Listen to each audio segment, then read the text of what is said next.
Hi, I'm Mike. I'm a licensed business broker in Sydney, and I've investigated or sold more than 8,000 businesses in my 40-year career.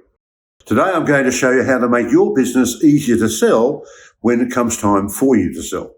And this presentation is part of a series on buying and selling businesses. And today, we're particularly talking about dealing with stock. Now, stock's a very important issue because the owner of a business wants to sell his stock as part of the sale, and he wants to get for the stock what he paid for it when he bought it in the first place. And that's fair enough. On the other hand, the purchaser doesn't want to buy any bad stock. He doesn't want to buy stock that he can't sell. So he's a bit sensitive to that point. So it's an important matter for everybody. And I've been involved with businesses, SMEs, small to medium enterprises, that have up to $7 million in stock. So it can be a big issue, and with bigger businesses, it can be a whole lot more than that, of course, as we know. In New South Wales, we have the benefit of having a law society contract that deals with stock and deals with it very, very well. I think it's clause 4 of the standard contract. It talks about the seller will sell and the buyer will buy good and saleable stock. Good and saleable stock. That's the key. Good and saleable stock. Now let's talk about that. If we're talking about food is really quite easy because food is perishable and a lot of food has a use by date.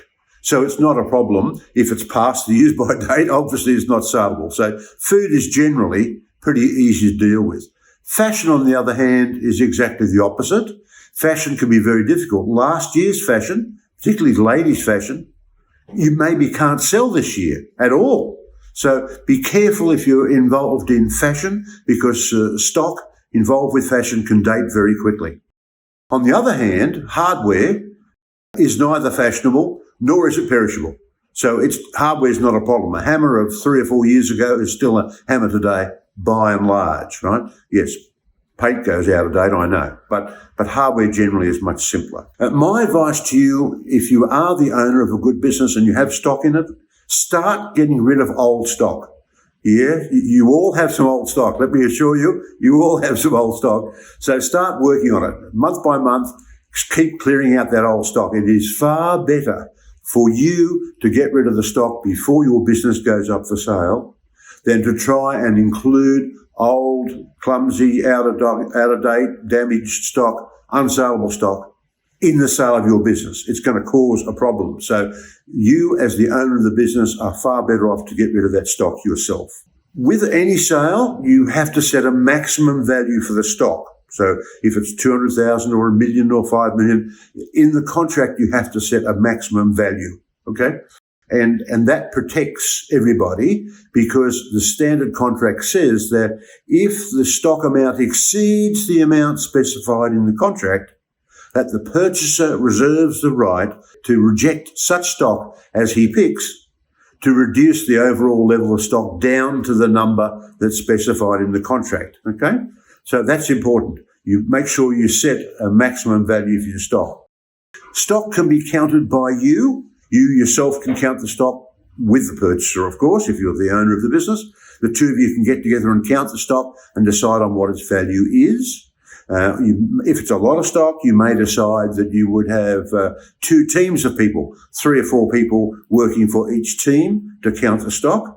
And you count the stock, of course, the day before you take over. And, of course, the other option is that if you don't want to count it yourself, you can get an independent stock taker to count the stock for you.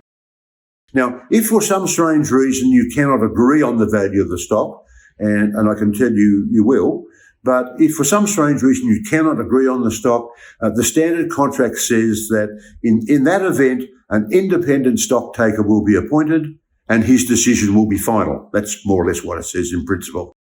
Now, can I just tell you, though, that if you organise yourself properly with the stock, if you get rid of old stock and you sort the whole thing out and do a really good job on it, you won't have a problem with stock. Because in my 40 years experience, I've never had to appoint an independent stock taker to sort out a problem with stock. Never. So you won't have that problem either if you organise yourself properly. 4 key points to remember from today. 1, you can count the stock yourself or you can get a professional stock taker to count it for you.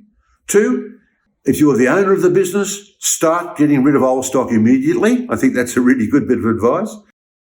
Use the standard contract for sale of business, or at least the principle anyway, where the seller sells and the buyer buys good and saleable stock. If that clause is built into the contract, then both parties are protected.